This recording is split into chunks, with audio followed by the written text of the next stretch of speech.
Thank you everyone for attending today's Foxconn Quantum Computing Seminar. Today we have the pleasure of having Shih-Han Hung, who will tell us about certified randomness using a trapped ion quantum processor. So Shih-Han is an assistant professor at the National Taiwan University.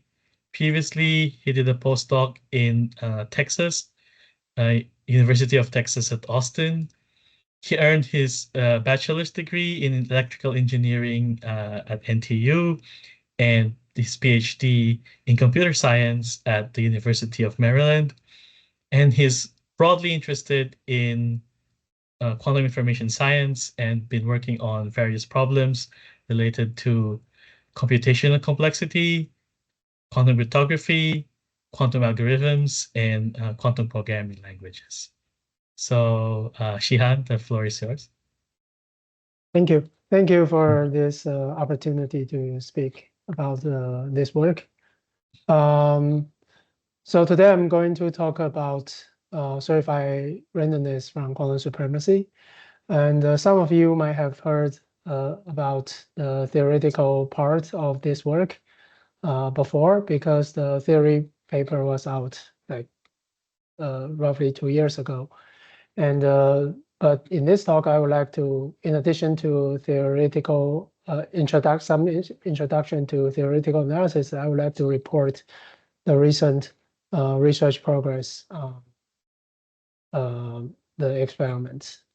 Quantinuum and JP Morgan Chase and Scott and I had a paper posted on Nature like 2 months ago about the theoretical progress of this work.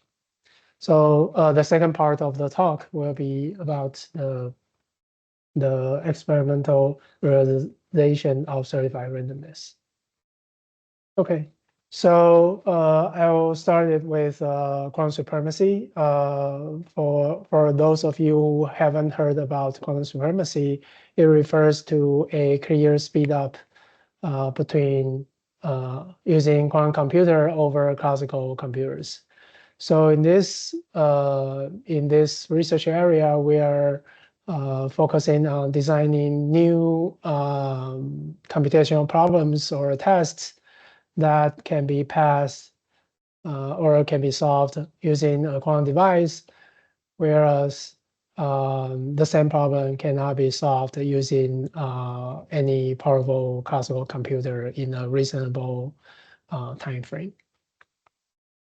So there are like quite different few approaches about quantum supremacy. Like people are aiming to achieve quantum supremacy using different ideas. One of them that I'm going to focus on in today's talk is a sampling-based supremacy. The idea is pretty simple. It asks the verifier asks the device to sample from a distribution which is believed hard to be sampled using a classical device. So using this idea, Google in 2019 proposed the idea of using so-called linear cross entropy benchmark to test the quantum device. And they claim that they build a 53-qubit processor called Sycamore based on superconducting qubits and use a processor to pass a test called linear cross entropy benchmark. And the test is pretty simple. It asks is the verifier samples a random circuit C according to some architecture. So this is the architecture that used in Google's experiment. In particular, they generate a single qubit randomly from some set, square root of x, square root of y, square root of w, and they put a 2-qubit gate between randomly generated single qubit gates. This is the place where they put 2-qubit gates are subjected to the architecture of the connectivity of their processor. So the test is pretty simple. The verifier checks samples a random circuit C, and then sends the description of C to the quantum device. And the device performs the quantum circuit followed by a standard basis measurement to get samples, which I call it ZI here. And then at the end, the verifier checks the average density of these samples is above some threshold B divided by N. So you can think of the parameter B here is associated with the fidelity of the device. Say the device has fidelity F, the threshold B is roughly 1 plus the fidelity F. So B is a value between 1 and 2, and we would expect that an ideal quantum computer can achieve a threshold B equal to 2. And under reasonable models, we can show that any classical device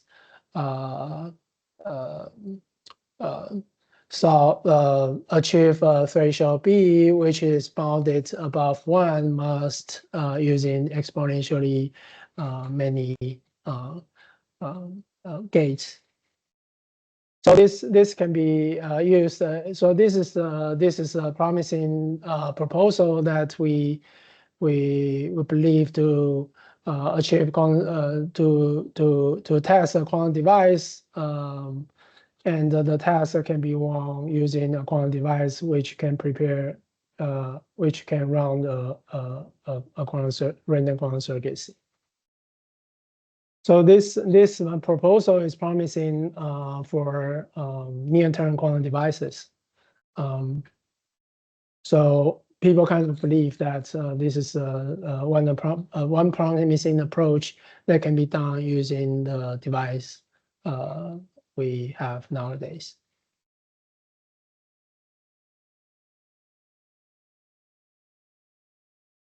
So ultimately, what do we want from a single supremacy proposals? At the end, we want 3 desirable properties from a single experiment. The 3 desirable properties are, we want a single experiment that achieves the following properties. The first one is efficiently verifiable, efficient verifiability, which means that any verifier can use a reasonable amount of time to check the outcome from the quantum or classical devices. And the second is the in principle quantum advantage, which means that we can using theoretical tools to justify that the experiment, the proposal can be solved using a quantum device in polynomial time, whereas any classical device solving the same problem must use super polynomial time. And the third desirable property is that the experiment can be done using a NISQ device. Because nowadays we only have a very small quantity. Sorry, Sorry, is someone not 什 muted? 么意思？ Can you please mute yourself? 第一批人哦，哦， Is someone 免费的，真假？ Changru? I just muted them. So Okay, yeah, sure. Thank you. Sorry about that. Please go ahead. Okay. Good. Because we are in the next era where we only own a small and noisy quantum device, we want to design a supremacy experiment that can be passed with such a small and noisy device, whereas the same problem cannot be passed, can rule out any classical computer even when it's super powerful. But unfortunately, at this moment, we don't have a single experiment that can achieve all the three properties. But we have multiple supremacy proposals that can achieve two of them. So people are kind of like investigating how to approach the third by improving the existing proposals in different directions.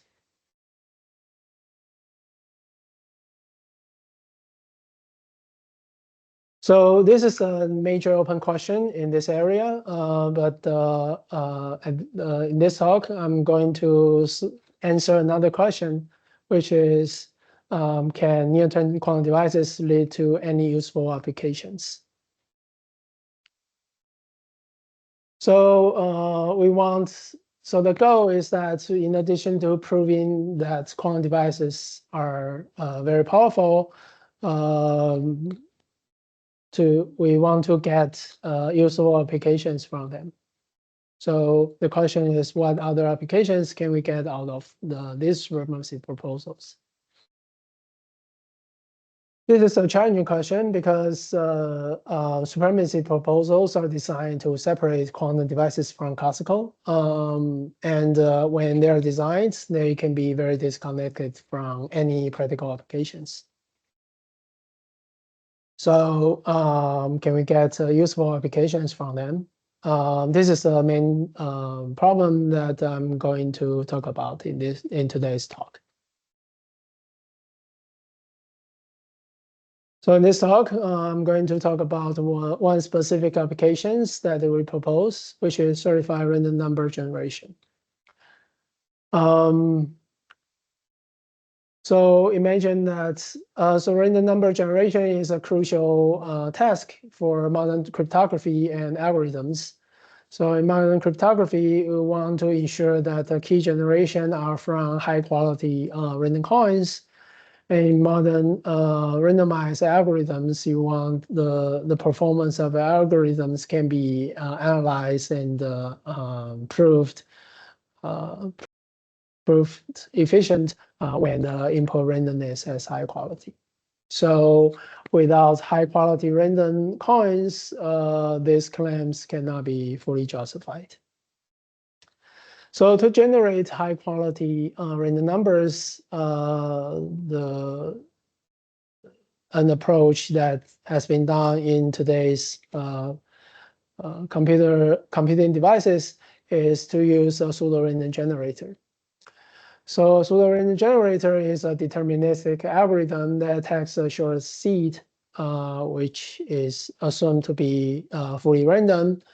And we fit the seed into a deterministic algorithm called pseudo-random generator, which spit out a long string which looks very random. So the output of the pseudo-random generator is pseudo-random, meaning that it is indistinguishable from a truly random number for any computationally bounded devices. So this is an approach that has been widely used in today's computer, but it is not the strongest. It does not achieve the strongest security level as we could imagine, and raises a few security concerns.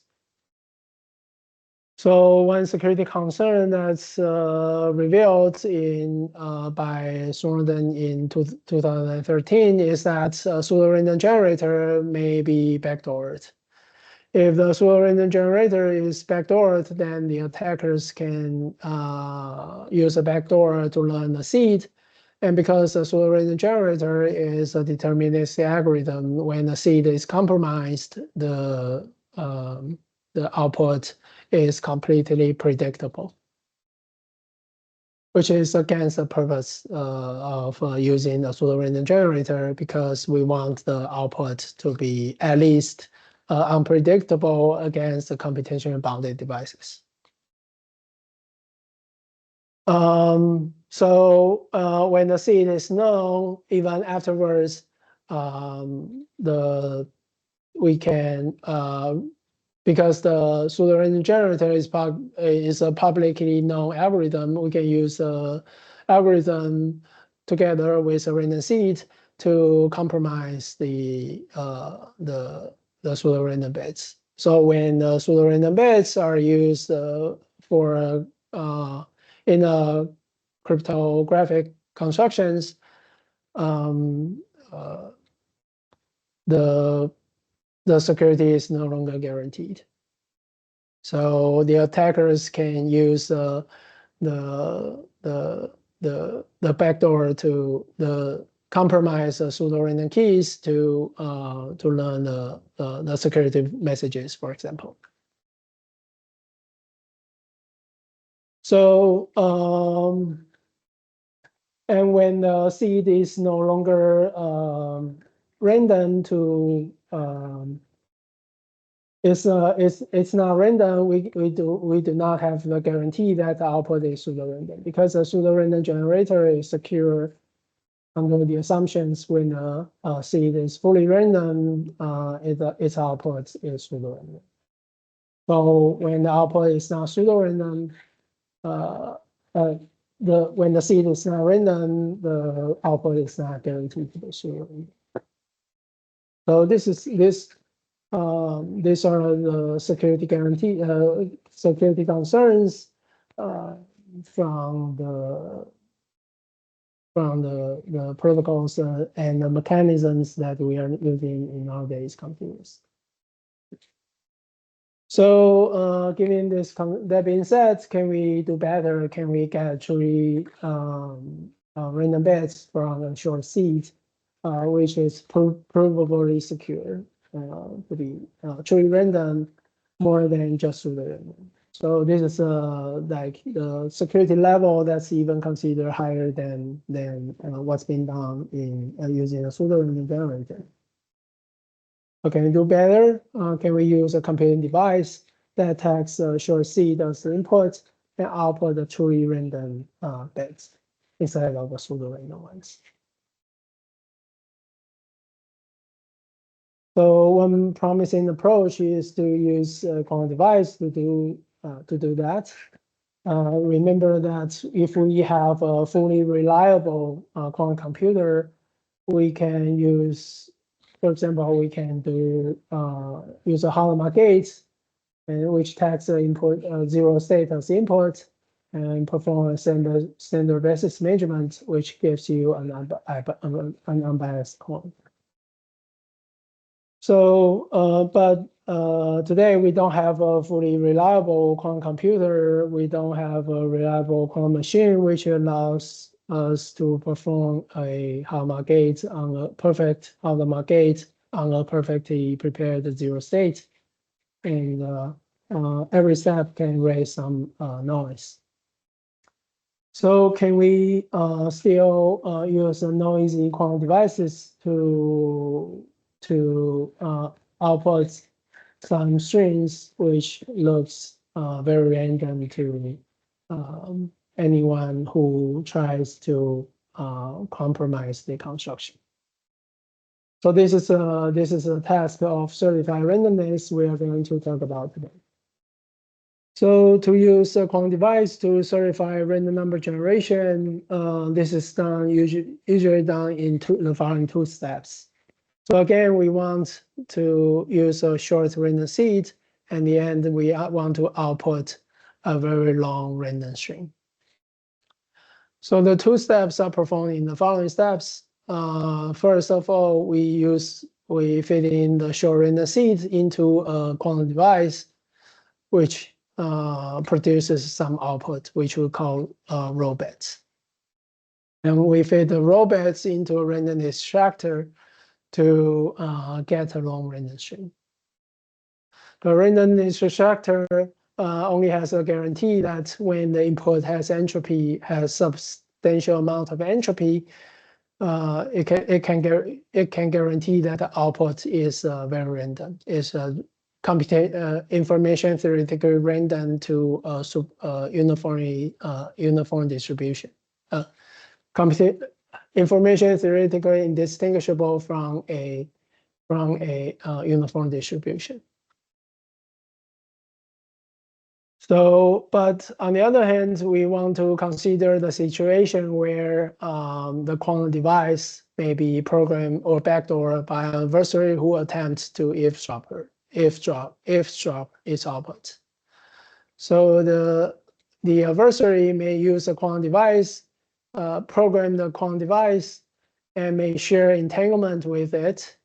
And at the end, it wants to listen to, tries to guess the output of the quantum device. If it guesses right, then we don't have a guarantee that this output, the output of a random extractor, is fully random. So for certified random number generation, we want to prove a statement as follows. We want to give a test such that for any devices who who produces a robot, and then the test performing on the short random seed, and the robot produces one bit decision, which is either accept or reject. And then when it's accept, then it's guaranteed that the robot has entropy at least some threshold k. And then if we give such a test on the robot to ensure the entropy is large enough, then we can use a guarantee by the random extractor to make sure that the output is statistically close to the uniform distribution over k random bits, over k bit strings. So to generate certified random number generation from random circuit sampling that I explained in the first slide of this talk, we are going to ask the quantum device to sample from a random circuit.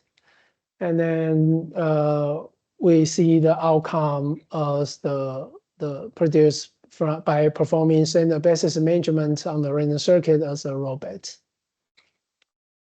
And initially, the quantum device interprets the short random seed as a random circuit, and then runs the random circuit on the zero input state, followed by a standard basis measurement to produce the outcome. And then we want to show that when it passes the linear cross entropy benchmark on the circuit C and the robot it produces, then it is guaranteed that the entropy of the random bit, the robot, is at least some bounded above some threshold k. And when we prove a statement like that, we can use a random extractor to produce the random bits. In this talk, we are going to assume that the random extractor is fully built by the verifier, so we don't worry about the algorithm, the random extractor itself. We assume that it's honestly built. But the quantum part of this experiment, the certified random number generation, can be arbitrarily programmed by the adversary. So before we talk about the security analysis, maybe the sanity check is to the first question is that can we even show that the perfect quantum computer generates random bits from random circuits? So the answer is yes. With a truly random circuit, with the perfect quantum computer, we can achieve a threshold B, which is roughly 2. And the entropy is this n minus order of log n for most of the circuit sampled from a truly random from the hard random distribution.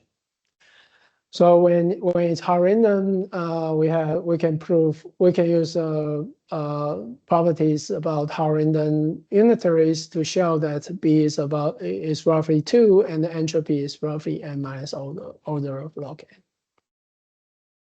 But when we only have a quantum circuit that has fidelity, finite fidelity, which is bounded below 1, then where I mean to show that it still generates some amount of entropy in it. So for a specific quantum computer, which samples from the quantum circuit with probability f and outputs a fixed string with probability mod minus f, this quantum computer produces an outcome which has fidelity f. It achieves a score which is roughly 1 plus f, and the Shih-Han entropy scales linearly with the fidelity. So, but this is about a specific device. So for certified randomness, we want to show that for an arbitrary device which passes the test, it produces some amount of entropy. So how do we handle an arbitrary device becomes the central challenge to this problem. So how do we prove that linear cross entropy certifies random bits? We want to prove the following theorem that I just explained 2 slides ago. We want to show that for any device, whenever when it passes a linear cross entropy benchmark, when the test rests on a set, then it is guaranteed that the entropy on the row bits is at least some threshold. Of course, the threshold that we are aiming to prove for efficient certified random number generation is that it has scales linearly in the size of a qubit. So when the circuit has n qubits, we want to show that the entropy is at least omega n, which scales at least linearly in the number of qubits. So to prove the theorem, we prove the theorem in the following 2 steps. First, because quantum computers do not have unlimited power, it cannot solve a certain problem. And then if there's a device that violates the theorem, then we can turn such a device into another algorithm that solves the problem. So what kind of problem is useful for proving a statement, which means that it is hard, cannot be solved using a quantum computer, and there's a reduction that from solving the problem to breaking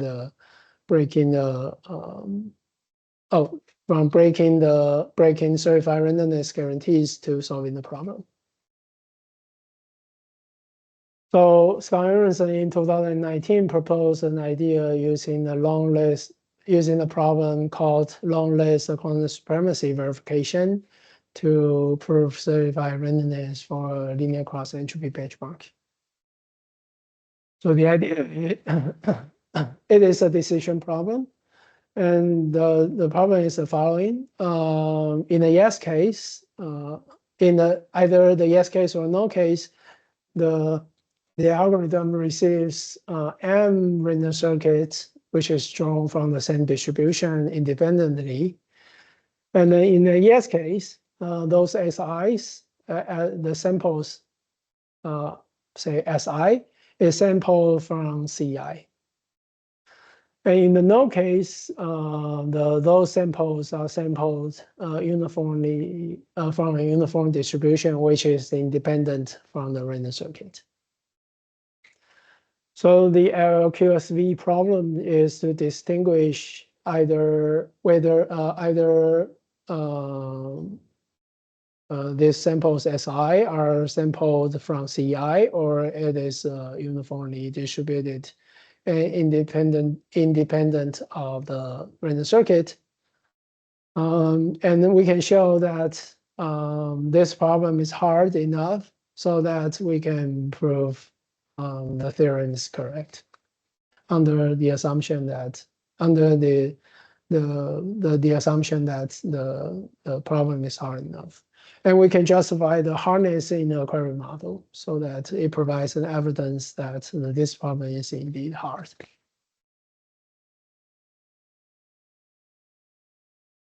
So what security guarantees do this theorem offer?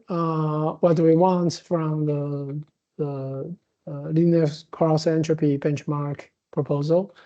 We can show that it offers secure, efficient generation, meaning that when the only thing that the honest approver would do is that it performs a random circuit on the 0 state, followed by a standard basis measurement to generate a random bit. And then we can show that it has forward secrecy, meaning that when the seed is compromised afterwards,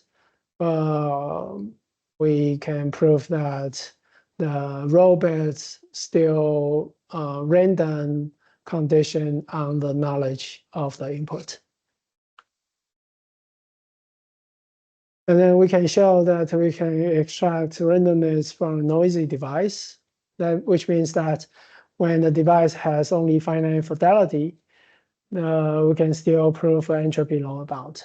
Mean that when the fidelity is finite, is bounded above 1, it's a small constant, then we can show that the extraction, it can extract a linear amount of random bits. It can extract random bits, which is linearly in the number of in the size of the circuit. But the security reduction does not offer security against quantum side information, which means that when the quantum device is entangled with eavesdropper, we don't know how to use the hardness of LLQSV to prove the conditional entropy is large enough. But in the same paper, we solved the question using a different analysis in the query model. So we show that in the query model, we can justify that the linear cross entropy benchmark is secure against the quantum side information using a very different analysis. And in our paper, we also prove spot checking, which means that we can choose a small subset of rounds to do verification. As I just mentioned, verification with a linear cross entropy benchmark can be very time consuming. Currently, we only know that we don't have a very efficient algorithm for verify the outcome of the quantum device which performs the linear cross entropy benchmark. So to reduce the verification burden, we show that we can do spot checking, which means that we can choose a random small subset of rounds to do verification. If the verification passes, we trust the generation from all the rounds. The idea is to use a random selection of the rounds to make sure the security still work.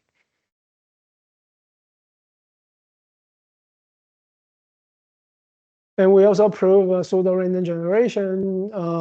We show that we can use a small amount of random seed to generate random circuit.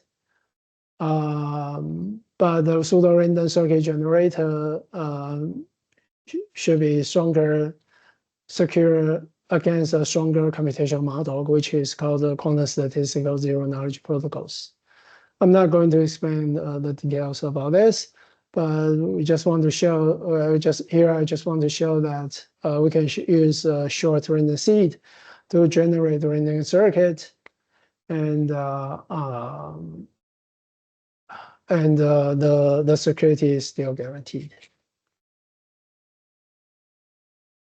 So this is security theoretical foundations of certified randomness.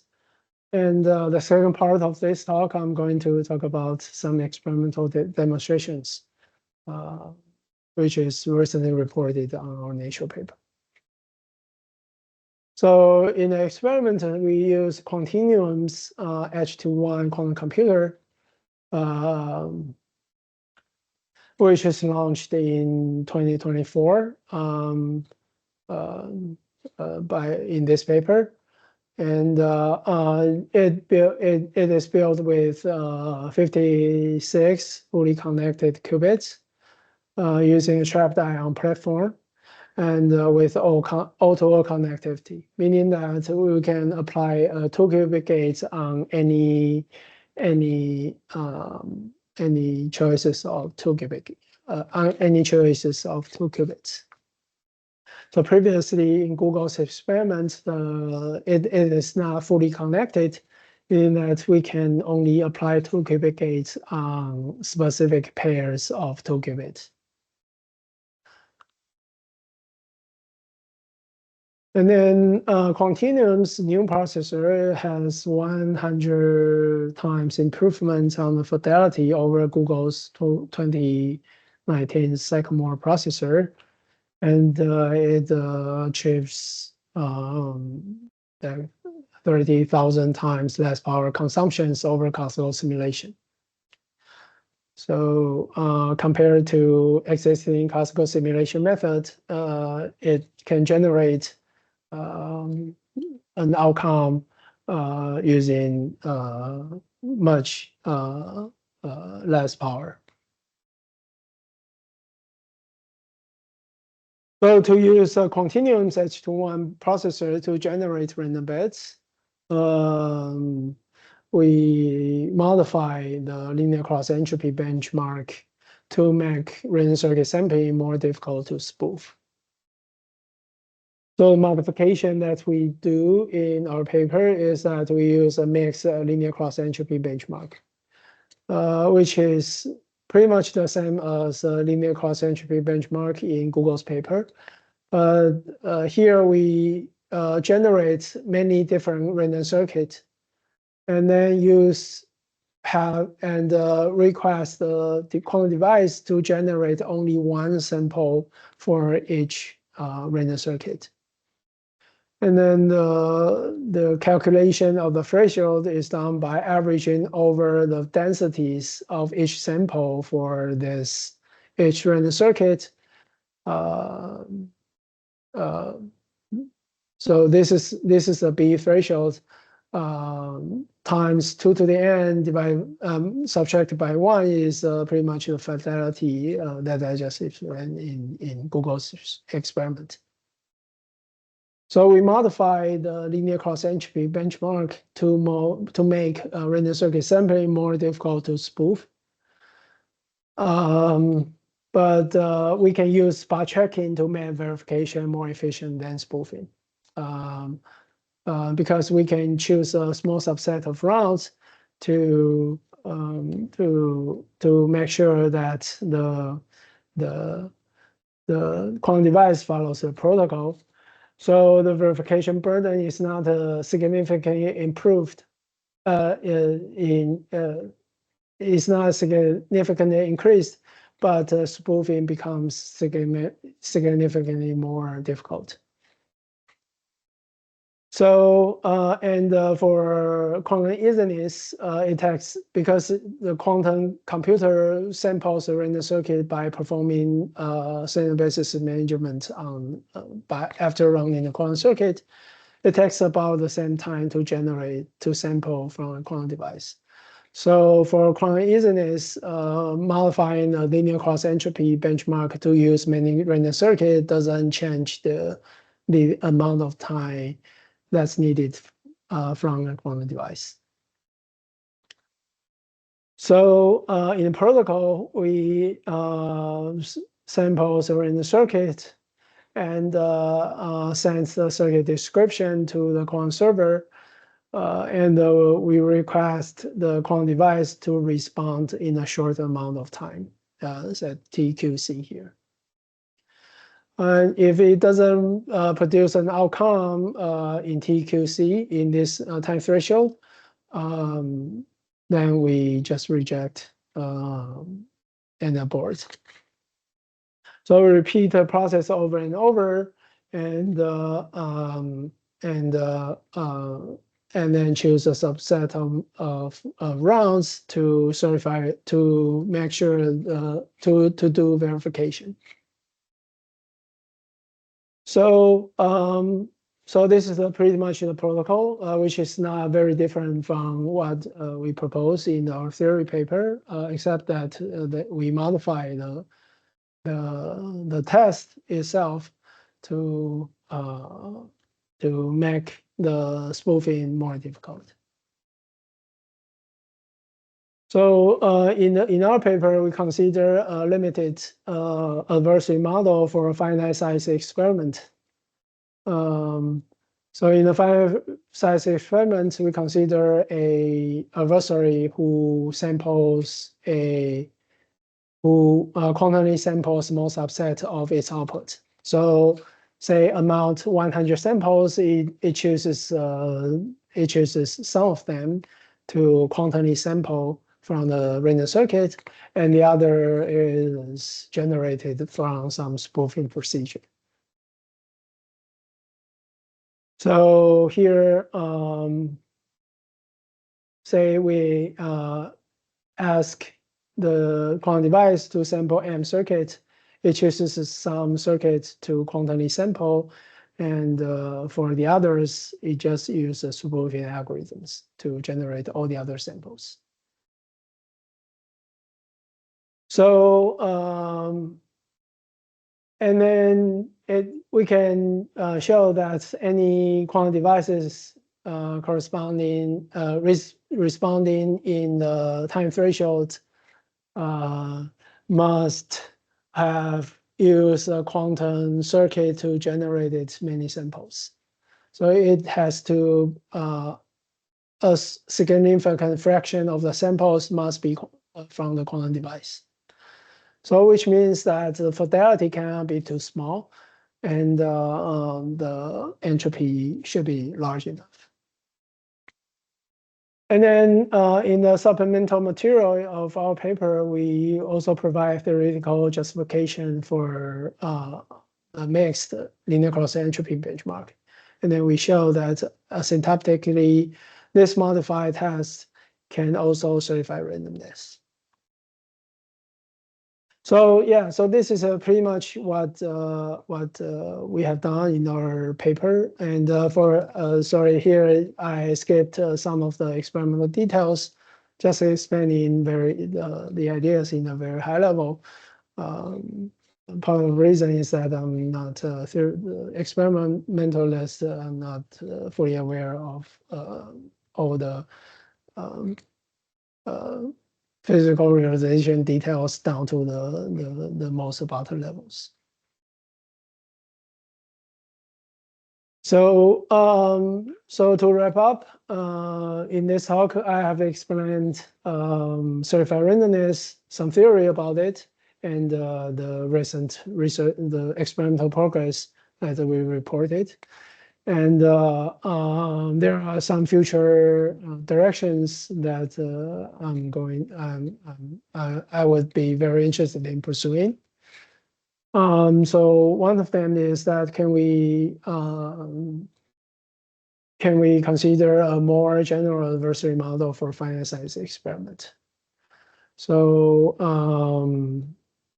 in our experiment paper for finite size experiments, we only consider a restricted adversary model.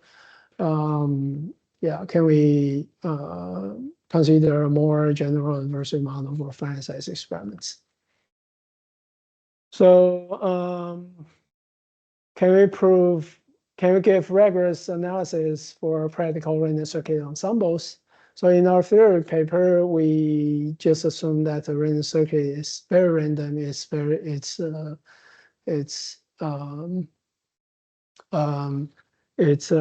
especially in security against quantum science information, we assume that we can make queries to hard random unitaries. So can we give a rigorous analysis on practical random circuit ensemble, which for example, approximate T designs? Can approximate T designs be used to certify randomness? So also, can we give certified randomness from other supremacy proposals, maybe sampling-based supremacy proposals? For example, can we show that boson sampling can be used to certify randomness? And also, can we give other applications from sampling-based supremacy? Can we give other applications from, for example, random circuit sampling? This is an interesting open questions that I would like to understand further. So finally, can we, as I just explained, the major open questions for quantum supremacy is can we give new supremacy proposals that achieve all the three desirable properties, which are efficient verifiability, substantial quantum speed up, and can be done using ANISC quantum devices. So yeah, so this is what I have to say in today's talk. So thanks, and I'm happy to take questions. Yeah, okay. Thank you very much for a very nice and informative talk. Yeah, so I guess that we have a bit of time for some questions from the audience. So yeah, if you have questions, please just feel free to unmute yourself and ask them now. Sorry, can you just clarify? So what's your assumption on the hard random circuit? Like you're assuming perfect hard random circuits? Yeah, so in security analysis, we assume that we perform a security analysis using a hard random unitary, and then we show that we may be able to use pseudo random unitary, which is indistinguishable from a hard random unitary against any QSDK adversaries. So these are what we have done in our paper. But can we use, for example, T designs to certify randomness? This is something that we don't know yet. Yeah. So yeah. You don't know this for any T? Is that like I don't understand how you do it. Like, I mean, I guess you did an experiment, right? Like you presumably didn't use exponential depth circuits for. Right. Yes. I mean, to theoretically justify that security against any quantum adversary who tries to eavesdrop the output, I don't think that we have a fully justified claim for a small t, for finite t, for example, polynomial t, something like this.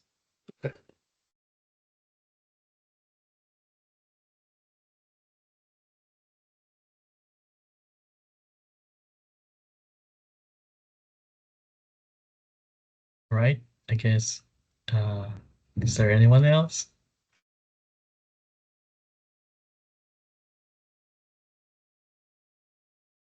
Okay, maybe I can ask a few questions for now.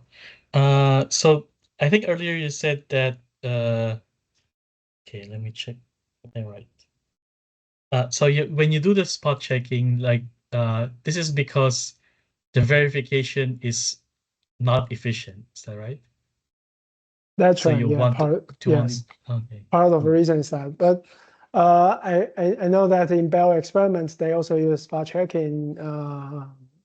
Part of the reason is that they want to repeat using the same questions over and over for random number generation. Here, I think for them verification is not very time efficient. But they still have a spot checking with Bell test based experiments. And here, spot checking is very crucial to our experiments because we kind of want to reduce the verification burden as much as possible. Yes. Right. Makes sense.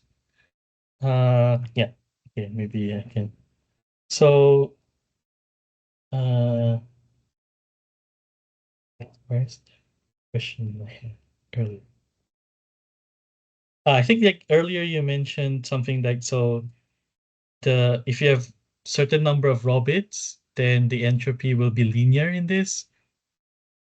Is that right? Did I interpret that correctly? Yes. So yeah. we show that when the fidelity is a constant, then when the fidelity is a constant, which means that threshold B is bounded above 1 by some constant, then the number of the entropy has linear low bounds. Okay. And this is asymptotic, coming from asymptotic argument? Yeah, that's okay. an asymptotic argument. Okay. Yes. So for finite size experiments, we estimate the amount of random bits that's generated from the device by repeating the protocol over and over. But I guess it's also because like the actual finite statistic analysis is not done yet, or one could do it properly, right? Like in the finite setting, or is it too difficult? I mean, I see. So yeah, for finite size experiments, we'll have to estimate all the constants from our analysis. In our theory paper, we don't worry about this concept, but yeah, I think that can be done by carefully checking the constant in each steps. Yeah, because maybe if you do it more carefully, you could actually get more. But I mean, yeah, it doesn't. Yeah, maybe not worth the effort. Depends. Yeah. I think it's worth the effort. We just didn't worry. Yeah, you just haven't done it yet. Yes. Yeah. Sure. Okay, and then maybe just one final thing is like, so when you have this adversary, because you don't actually have this security against the side information, as you say. So what is actually like, so how should I think of what actually the adversary can do? Oh, the adversary can share an entanglement with a quantum device and then use his parts to do an arbitrary quantum computation, trying to eavesdrop, trying to guess its. But this is not covered by what you have done, right? Is that what you're saying here? Oh, I'm saying that this is not covered by this LLQSV based analysis. So we use a different analysis to justify that it's indeed secure against the quantum state information. We just explained that I just didn't explain in this paper, in this talk, but Mhm. I want to emphasize that it's explained in our paper.